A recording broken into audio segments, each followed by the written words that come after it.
सोनम अपने घर में आराम कर रही थी और बहुत कुछ अपनी पुरानी जिंदगी के बारे में सोच रही थी। लेकिन तभी अचानक से उसकी एक सहेली का फोन आता है जो उसे कुछ ऐसा बताती है जिसे सुनने के बाद जो सोनम होती है वो फौरन से ड्राइवर से गाड़ी निकलवाती है और सीधा एक जगह पर पहुंच जाती है जहां पर एक घर की बहू को घर वालों ने घर से बाहर कर रखा था और उसे जोर जोर से धमका धमका कर बुरी बुरी बातें कह रहे थे। घर की बहू बाहर खड़ी खड़ी रो रही थी और उसे उस सोनम की सहेली ने देख लिया था और इसी वजह से उसने सोनम के पास फोन किया था। कौन थी सोनम और क्या कनेक्शन था उसका इस घर की बहू से, पूरी सच्चाई के बारे में जानने के लिए वीडियो को अंत तक जरूर देखें। झारखंड के एक छोटे से गांव के अंदर एक परिवार रहा करता है। परिवार के अंदर माता पिता हैं और दो उनकी लड़कियां हैं। बड़ी लड़की का नाम सोनम है और छोटी लड़की का नाम है पिंकी। पिता के पास अच्छा खासा रुपया पैसा था, ढेर सारी पुश्तैनी जमीन थी और अच्छे खासे पैसे आ जाया करते थे। लेकिन यहाँ पर इस परिवार के अंदर जो लड़की सोनम होती है उसके साथ माँ के द्वारा गलत व्यवहार किया जाता है। इसका कारण यह होता है कि सोनम की माँ की मौत उसको जन्म देते हुए हो गई थी और उसके बाद जो सोनम के पिता सतवीर होते हैं उन्होंने एक गीता नाम की महिला से शादी की थी और उसको अपने घर के अंदर लेकर आए थे। लेकिन गीता जैसे यहाँ पर आती है तो उसको भी एक लड़की होती है जिस लड़की का नाम उन्होंने पिंकी रखा था। तो यहाँ पर जो सौतेली माँ होती है वो सोनम के साथ सौतेला जैसा व्यवहार किया करती है और कोई भी मौका नहीं छोड़ा करती उसे नीचा दिखाने में। सोनम जब बड़ी हुई थी तो उसने होश संभाला था तो उसने गीता को ही अपनी माँ समझा था। लेकिन यहाँ पर जो गीता होती है वो बार बार उसे ताने मारा करती और उसे ये एहसास दिला दिया करती है कि वह सच में ही उसकी सौतेली माँ है, उसकी सगी माँ नहीं है। पिंकी को तो अच्छे से घर के अंदर रखा जाता है, कोई भी दिक्कत नहीं होती और उसे अच्छी पढ़ाई लिखाई दी जाती है। लेकिन यहाँ पर जो सोनम होती है स्टार्टिंग में वो पढ़ाई लिखाई करने से एक बार मना करती है तो उसके बाद जो गीता होती है उसे पढ़ने से बिठा लेती है। और जब पति सतवीर ये बात देखकर अपनी पत्नी से कहने लगता है कि तुम ऐसा क्यों कर रही हो, तो वो कह देती है कि इसने ही मना किया है और इसी वजह से अब ये नहीं चाह रही है तो बेशक से पढ़ाई ना करे, कोई भी दिक्कत नहीं है। सोनम तब तक छोटी थी तो उसे ये बात अच्छी लगती है कि माँ ने मेरी ओर ली है, लेकिन असलियत में वो उसको किसी भी तरह से अपनी बेटी से ऊंचा उठता हुआ नहीं देखना चाहती थी। इसी वजह से वो ऐसा करती है और धीरे धीरे अपने शिकंजे को कसने लगती है। जब सोनम थोड़ी सी बड़ी होती है तो उसके बाद वह उससे पूरे घर का काम कराया करती और जब पिता सतवीर इस बात को देखकर कुछ कहा करता है तो कह देती है कि अब ये पढ़ी लिखी तो है ही नहीं, अब इसे दूसरे घर भी जाना है तो इसे अच्छे से काम करना तो आना ही चाहिए। इधर अपनी बेटी जो पिंकी होती है उसके लिए अच्छे अच्छे खाने के लिए लाया करती, अच्छे कपड़े पहनने के लिए लाया करती, लेकिन सोनम के लिए कभी भी वो नया सामान खरीदकर बाजार से नहीं लाया करती है। इन बातों को देखकर सतवीर को बुरा तो बहुत लगता है, लेकिन पत्नी ने उसकी एक कमजोरी बना दी थी सोनम की कि वो पढ़ी लिखी नहीं है। पिता बार बार अपनी बेटी को समझाता है और कहता है कि बेटी तूने बहुत गलत किया है, लेकिन बेटी को मानो इन बातों से कोई भी फर्क नहीं पड़ता हो। वह तो अपने पिता का खेतों पर भी हाथ बटाया करती और साथ में अपनी माँ का कहा पूरी शिद्दत से माना करती। धीरे धीरे समय बीतता और समय के साथ साथ जो सोनम होती है वह बड़ी हो जाती है और इधर जो पिंकी होती है वह भी बड़ी होने लगती है। पिंकी फिलहाल कॉलेज में पढ़ा करती है। हालांकि पिंकी ने भी कई बार पढ़ने से मना किया था, लेकिन यहाँ पर जो गीता होती है उसकी सौतेली माँ सोनम की, वह उसे समझा देती है। कहती है कि बेटी अगर पढ़ेगी नहीं तो सोनम की तरह तुझे काम करना पड़ेगा और तू अनपढ़ रह गई तो अच्छे घर में तुम्हारी शादी भी नहीं होगी। इसी वजह से जो पिंकी होती है वह पढ़ाई लिखाई करती रहती है और सोनम अनपढ़ रहकर घर के रोजगार में हाथ बटाने लगती है। गाँव के अंदर घर का रोजगार मुख्य रूप से खेती था और खेती को ही सोनम अच्छी तरह से अपने पिता के साथ हाथ बटाकर कराया करती और धीरे धीरे समय बीतता है। अब दोनों बेटियां शादी के योग हो जाती हैं और उसके बाद जो यहाँ पर सतवीर होते हैं उन्हें भी अपनी पत्नी के व्यवहार के बारे में पता चल गया था और वह अपनी बेटी सोनम की शादी की चिंता करने लगते हैं। इसके बाद सतवीर पहले तो उसके लिए बड़े घरों के रिश्ते ढूंढता है जहां पर उसकी बेटी की जिंदगी अच्छी से व्यतीत हो जाए, लेकिन सोनम की पढ़ाई ना होने के कारण बड़े घर का कोई भी लड़का उससे शादी करने के लिए तैयार नहीं होता है। इसके बाद जो सतवीर होता है वह नॉर्मल घरों के रिश्ते उसके लिए ढूंढता है तो एक मिडिल क्लास फैमिली से उसकी बेटी के लिए एक रिश्ता आ जाता है जिस लड़के का नाम होता है रामकुमार। रामकुमार जो कि काफी ज्यादा मेहनती है और वह मेहनत पर विश्वास किया करता है। भले ही आज उनके पास पैसा नहीं है, लेकिन उसके इरादे ऐसे थे कि वह आगे चलकर बहुत बड़ा आदमी बनेगा। और जब सोनम का पिता उस लड़के को देखता है तो उसे अपनी बेटी के लिए पसंद कर लेता है। जैसे इस लड़के के बारे में सोनम की माँ गीता को पता चलता है तो वह भी इस बात को देखकर एकदम से खुश हो जाती है कि कोई बात नहीं, गरीब घर है तो इसी घर में अपनी बेटी की शादी करा देंगे तो अच्छा रहेगा, इससे शादी होगी तो मेरी बेटी से तो नीचे ही रहेगी।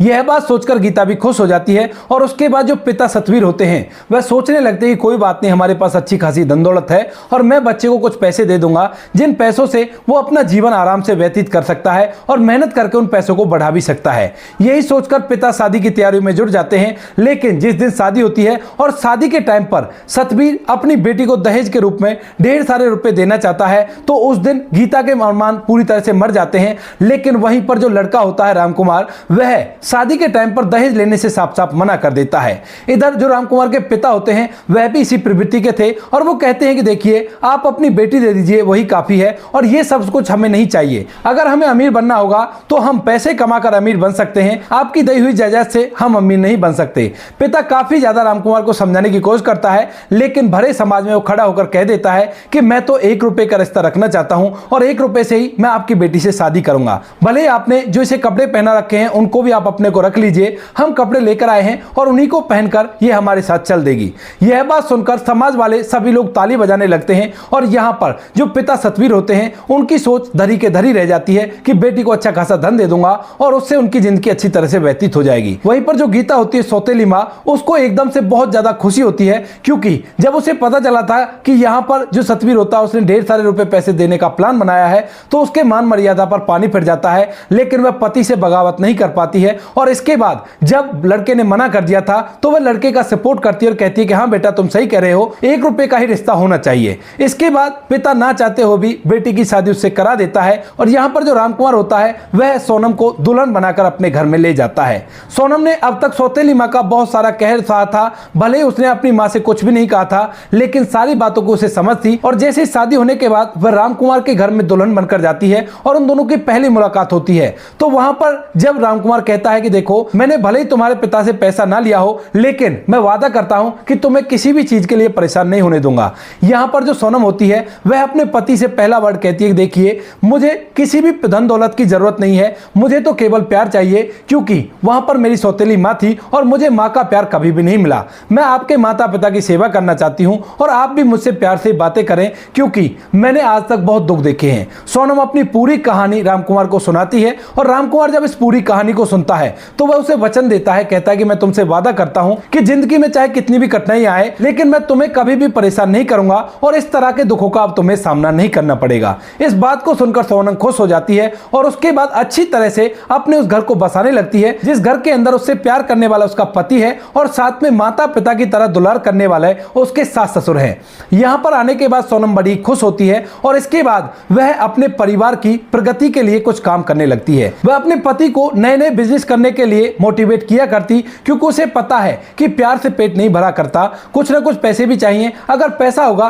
तो हमारी शोहरत अलग ही तरह की हो जाएगी। यहाँ पर जो सोनम होती है वह अपने पति को मोटिवेट कराती है और एक छोटा सा बिजनेस मार्केट के अंदर खुलवा देती है। उसके पति ने बिजनेस खोल लिया था और बिजनेस खोलने के बाद उस पर मेहनत करने लगता है। इधर जो सोनम होती है उसका सहयोग करती है हिसाब किताब को रखने में और नए नए तरीके बताती है उसे ग्राहकी बढ़ाने के और धीरे धीरे समय बीतता है। सोनम ने घर की पूरी जिम्मेवारी अपने कंधों पर ले ली थी, यानी कि मार्केट से कोई सामान लाना हो या कोई भी ऐसा काम हो जिसके लिए उसके पति की जरूरत होती है घर में, उस सभी कामों को सोनम खुद से किया करती थी। तो पति निश्चिंत होकर उस धंधे पर मेहनत करता है और मेहनत करने के बाद धीरे धीरे पैसा कमाने लगता है। लेकिन यहाँ पर जो उसकी सौतेली माँ होती है वह अब भी उसके लिए कसर नहीं छोड़ती है। जब भी कभी सोनम अपने पति के साथ अपने मायके जाया करती है अपने पिता से मिलने के लिए तो वहां पर माँ बहुत ही कड़वे वचन उससे बोला करती, जिन बातों को सुनने के बाद सोनम को बुरा तो बहुत लगा करता लेकिन वह मुस्कुराते हुए उन वचनों को टाल दिया करती। यहां तक कि जब भी कभी सोनम अपने पति के साथ वहां पर जाया करती है तो यहां पर उसकी माँ गीता उससे कह दिया करती है कि ठीक है अपने पति के लिए कुछ अच्छा सा खाने के लिए बना ले और साथ में हमारे लिए भी बना लेना। यानी कि जब भी सोनम मायके में जाया करती है तो उससे पूरा घर का काम करवाया जाया करता। उस काम को करने के बाद भी सोनम बड़ी खुश प्रतीत हुआ करती है। यह सब कुछ उसका पति भी महसूस करता है लेकिन सोनम उससे कह देती है कि कोई बात नहीं, मेरी माँ है, कोई परेशानी नहीं है। इधर जो पिंकी होती है वह भी शादी के योग हो जाती है और जैसे पिंकी की शादी के लिए रिश्ते ढूंढने की बात आती है तो यहाँ पर जो गीता होती है वह कहने लगती है कि मेरी बेटी पढ़ी लिखी है और बड़े ही अच्छे घराने में उसकी शादी होनी चाहिए वरना लोग थू थू करेंगे क्योंकि ये मेरी बेटी वहां पर एडजस्ट ही नहीं कर पाएगी। इस बात को सुनकर जो पिता होते हैं वह चुप लगा जाते हैं और यहाँ पर जो गीता होती है वह पिंकी के लिए एक बहुत बड़े घराने का रिश्ता ढूंढती है जहां पर लड़के के पास काफी ज्यादा संपत्ति थी लेकिन वहां पर वे लोग काफी ज्यादा लालची भी थे। उन लोगों ने साफ साफ का बोल दिया था कि दहेज में हमें एक बहुत बड़ी कार चाहिए, तभी हम रिश्ता कर सकते हैं, वरना हम बिल्कुल भी रिश्ता नहीं करेंगे। उन्होंने ढेर सारा दहेज बताया था और गीता उनकी शर्तों को पूरा करने के लिए तैयार हो जाती है। इसके बाद पिंकी की धूमधाम से उस घर में शादी करा दी जाती है और यहाँ पर जो पिंकी होती है वह शादी करके वहां पर चली जाती है। पिंकी बड़ी इतराती है शादी के अंदर जब उसकी बहन सोनम यहाँ पर आती है अपने पति के साथ, क्योंकि उन्होंने साधारण कपड़े पहन रखे थे और इस शादी के अंदर कोई भी इतने साधारण कपड़ों वाला नहीं था। लेकिन यहाँ पर सोनम मुस्कुराते हुए उसका स्वागत करती है और उसकी किसी भी बात का कोई भी विरोध नहीं करती। पिंकी मानो यह कह रही हो कि देखो तुम्हारा पति कितना गरीब है और मेरा पति काफी ज्यादा अमीर व्यक्ति है और उनका करोड़ों का व्यापार है। इसके बाद पिंकी की शादी हो जाती है और शादी होने के बाद वह अपने ससुराल में रहने लगती है। लेकिन वहां पर जैसे वो रहती है तो वहां पर रहने के साथ साथ उन लोगों की असलियत उसके सामने आ जाती है। वह जितने लालची होते हैं, जैसे उन्होंने दहेज लिया था तो दहेज के बाद भी और पैसों की डिमांड यहां पर सोनम की बहन पिंकी से करने लगते हैं। अब पिंकी इस बात को देखकर पूरी तरह से हैरान हो जाती है और वह उनसे कहने लगती है कि कौन सा दहेज और कैसा दहेज, एक बार दहेज दे दिया और बेटी का इतना ही हक हुआ करता है। क्योंकि उसे पता है कि यह बात अगर उसके मायके में पता चली तो यह बात उसके पिता को पता चलेगी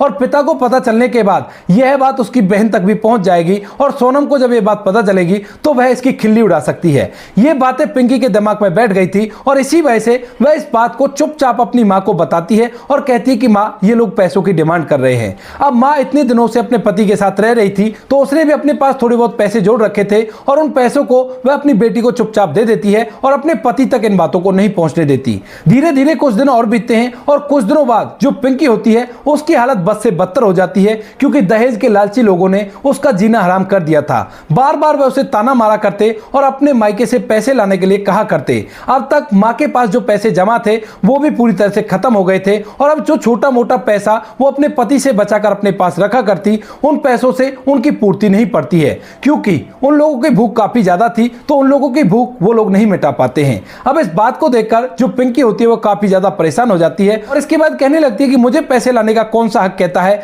मैं तो यहां पर रहूंगी और तुम्हें पैसे कमाकर लाने होंगे। इस बात को सुनकर पति उससे लड़ाई करता है और कहता है कि तुझे आता ही क्या है, अगर तू पैसे नहीं ला सकती तो मैं घर के नौकर को छुट्टी दे रहा हूं, तुम्हें घर का काम करना पड़ेगा नौकरानी बनकर और कम से कम इससे नौकर की तनख्वाह तो रुकेगी। ऐसा कहकर वह पिंकी को काम पर लगा देता है और नौकरों की छुट्टी कर देता है। इसके बाद पिंकी, जिसने कभी भी अपनी इस मायके में बिल्कुल भी कोई घर का काम नहीं किया था, उसे घर का काम समझ में नहीं आता है और हर चीज में उसने कोई ना कोई दिक्कत हो जाया करती। तो इसके बाद घर वाले बुरी तरह से उससे लड़ाई किया करते हैं और रोज रोज उसको बुरी तरह से धमकाया करते हैं। अब वहीं पे जहां पर पिंकी की शादी हो रखी थी उनके साइड में एक मिडिल क्लास फैमिली का घर होता है, जिसके अंदर पिंकी के गांव की ही एक लड़की की शादी हो रखी थी और वो सोनम की बहुत अच्छी खासी सहेली थी। जब भी सोनम कभी उदास हुआ करती तो उसके साथ अपने दुखों को बांटा करती और दोनों एक दूसरे के दुख सुख के साथी थे। और यहां पर जब पिंकी खाना बनाने में दिक्कत किया करती है तो एक दिन पूरा परिवार मिलकर पिंकी को घर से बाहर खड़ा कर देता है और उसे जोर जोर से धमकाने लगता है। कहता है कि चली जाए यहां से, तुझे तो बिल्कुल भी कोई काम नहीं आता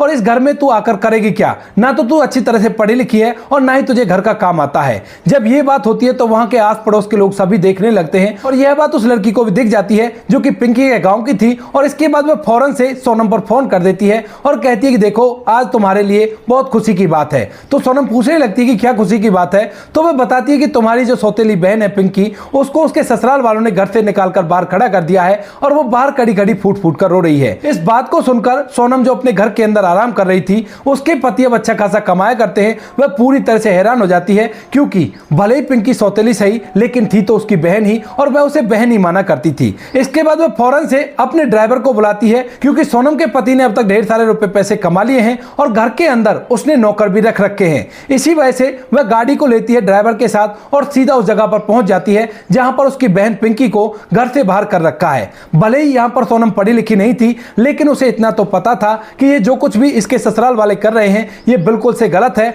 और इसके बाद वहां से अपनी बहन पिंकी को अपने साथ बिठाकर वापस ले आती है और उसके ससुराल वालों को खरी खोटी सुनाने लगती है। कहती है कि तुम लोग आदमी भी हो, क्या तुमने कभी ये सोचा है कि अगर तुम्हारे घर की बेटी के साथ ऐसा होगा तो क्या बीतेगी तुम पर। लेकिन पिंकी के ससुराल वाले बिल्कुल भी दरवाजा नहीं खोलते हैं और उन्होंने मन बना लिया था कि पिंकी को अब छोड़ना है और वह अपने लड़के की किसी दूसरी लड़की से शादी करेंगे और उन्हें फिर से ढेर सारा दहेज मिलेगा। यही सोचकर वो घर से बाहर तक भी नहीं निकलते हैं और जब सोनम उनसे खरी खोटी सुनाती है तो वो चुपचाप घर के अंदर बैठे रहते हैं। सोनम पिंकी को अपने साथ बैठाती है और सीधा अपने ससुराल ले जाती है और वहां पर अपने सास ससुर को पिंकी के बारे में बताती है। इधर यह बात जैसे पिंकी की मां को पता चलती है और यहां पर सोनम के पिता को पता चलती है तो वो लोग इस बात को सुनकर बड़े हैरान हो जाते हैं और वो लोग भी वहीं पर पहुंच जाते हैं। यहाँ पर आने के बाद सोनम की सौतेली माँ जैसे ही गीता पिंकी को देखती है तो एकदम से पिंकी फूट फूट कर रोने लगती है और रोते हुए पूरी की पूरी बात का बखान करने लगती है। इधर जो सोनम का पिता सतवीर होता है उसे कुछ भी इस बारे में नहीं पता था और जब वह इस बात को जानता है तो उसे बड़ी हैरानी होती है कि वो लोग इतने दहेज के लालची हैं कि उन्होंने बेटी को इतने दिनों से परेशान कर रखा है। अब जब वह पूछने लगता है कि बेटी अगर ऐसी बात थी तो तुम मुझे पहले ही बता देती, तो उसके बाद पिंकी रोते रोते उन सभी बातों को बता देती है जो कुछ भी उसके दिमाग में चला करता था कि अगर मैं ये बातें अपने घर पर बताऊंगी तो ये बातें सोनम तक पहुंच जाएंगी और वो मेरी खिल्ली उड़ाएगी। ऐसा कहते हुए पिंकी फूट फूट कर रोने लगती है और सोनम के पैर पकड़कर रो रो कर उससे माफी मांगती है, कहती है कि बहन मुझे माफ कर दो, मुझसे बहुत बड़ी गलती हो गई। अब जब गीता अपनी बेटी पिंकी की ये सारी बातें सुनती है कि उसे क्या कुछ ससुराल के अंदर झेलना पड़ा है केवल उनकी ईर्ष्या की वजह से, और अगर वो सोनम से इतनी नफरत नहीं करते तो शायद ये सब कुछ नहीं होता, क्योंकि उस टाइम पर दोनों बच्चियों के लिए पिता ही रिश्ते ढूंढते और पिता अगर रिश्ता ढूंढते तो अच्छा ही इंसान उसको मिल जाता। यहाँ पर सोनम का पति भी होता है और यहाँ पर सोनम के सास ससुर भी होते हैं। इस बात को देखकर जो सोनम की माँ होती है सौतेली, वह एकदम से हाथ जोड़कर सोनम से माफी मांगने लगती है, कहती है कि बेटी मुझे माफ कर दो, मुझसे बहुत बड़ी गलती हो गई, मैं अंधी हो गई थी अपनी बेटी के प्यार में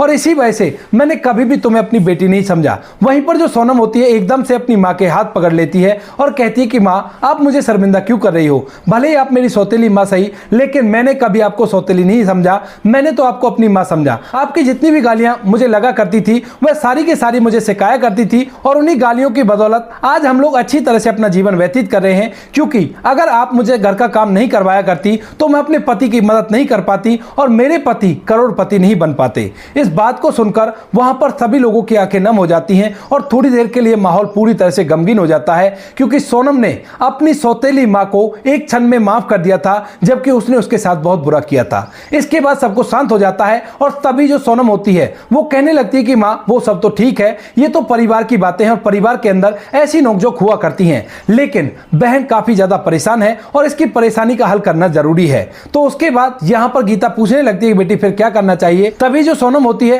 वो कहने लगती है कि करना क्या चाहिए, ऐसे दहेज के लालचियों के साथ अगर आज हम बहला फुसला कर इसे भेज देते हैं तो उसके बाद फिर से वही बात होगी और ये बात बिल्कुल से गलत है। इससे अच्छा इनसे तलाक ले लेना चाहिए और इसके लिए कोई और अच्छा सा लड़का ढूंढकर उससे उसकी शादी करा देंगे। इस बात के लिए पिंकी भी तैयार होती है, क्योंकि अब तक उसने इतना सहन कर लिया था कि उसको बिल्कुल भी वहां पर वापस नहीं जाना था, क्योंकि यहां पर उसके साथ बहुत ही गलत हुआ था। इसके बाद पूरा परिवार इस बात के लिए एग्री हो जाता है। तभी जो सोनम का पति होता है वो कहने लगता है कि अगर आपको ऐतराज ना हो तो मेरा एक दोस्त है जो काफी अच्छा है और बिल्कुल भी उसके अंदर कोई भी ऐब नहीं है और मेरे जैसी विचारधारा रखा करता है, अगर आपको आपत्ति ना हो तो पिंकी की शादी हम उससे करा सकते हैं। इस बात को सुनकर माता पिता और सभी लोग एकदम से राजी हो जाते हैं और उसके बाद सोनम खुद अपने पास से पैसे लगाकर उसका तलाक उससे करवाती है और तलाक करवाने के बाद उसकी शादी उस लड़के से करा देती है जो उसके पति का दोस्त है। फिलहाल के समय में जो पिंकी है वह भी अच्छे से अपना समय व्यतीत कर रही है, क्योंकि जो उसके पति का दोस्त है यानी कि जो पिंकी का पति है वह उसको अच्छी तरह से समझा करता है और धीरे धीरे करके घर के काम सिखा रहा है। यहाँ पर जो सोनम की माँ होती है सौतेली, वह बार बार सोनम से इस बात को लेकर माफी मांगा करती है और सोनम उससे मना कर दिया करती है, कहती है कि माँ कोई बात नहीं, जो कुछ भी आपने किया था मैंने उसका बुरा माना ही नहीं। तो दोस्तों ये थी आज की कहानी, जहां पर एक माँ ने अपनी सौतेली बेटी को बर्बाद करने के लिए अपनी जी जान लगा दी, लेकिन उसकी सगी बेटी की ही जिंदगी पूरी तरह से बर्बाद हो गई। आप क्या कहना चाहते हो इस कहानी के बारे में? आपकी जो भी राय कमेंट सेक्शन में लिख सकते हो, लोगों के साथ शेयर कर सकते हो। वीडियो अगर अच्छी लगी हो तो वीडियो को लाइक और चैनल को सब्सक्राइब जरूर करें, ताकि हमें थोड़ा सा हौसला मिल सके आप लोगों के लिए ऐसे अच्छे वीडियो बनाने के लिए। इन कहानियों को सुनाने का उद्देश्य किसी को परेशान करना बिल्कुल भी नहीं है। ये कहानी आपको इसलिए सुनाई जाती है ताकि आप लोग इन कहानियों में से कुछ ना कुछ सीख सको और अपने जीवन में उस चीज को अप्लाई कर सको। मिलते हैं किसी नेक्स्ट वीडियो में नए टॉपिक के साथ, तब तक के लिए जय हिंद, जय भारत, जय हिंदुस्तान।